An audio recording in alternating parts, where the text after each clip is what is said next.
এ pipe B পাইপের দ্বিগুণ কর্মক্ষমতা সম্পন্ন। বি পাইপের একটি চৌবাচ্চা পূর্ণ করতে 30 মিনিট সময় লাগে। দুটি পাইপ একত্রে খোলা হলে চৌবাচ্চা পূর্ণ হতে কত সময় লাগবে? আর বি পাইপ বলছে বি এর দ্বিগুণ এ, অর্থাৎ যদি বি একটা কাজ করে এ করবে দুটো কাজ। অঙ্কে বলা আছে বি 30 মিনিটে কাজটা সম্পন্ন করে, অর্থাৎ বি একটা করে প্রতি মিনিটে কাজ করে 1 × 30, 30 মিনিটে 30টা কাজ করবে,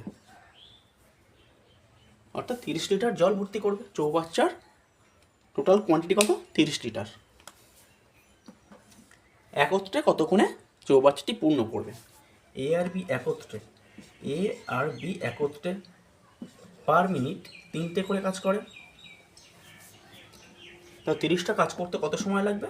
আর 30 ভাজিত 3, অর্থাৎ 10 মিনিটে চৌবাচ্চাটি পূর্ণ করবে।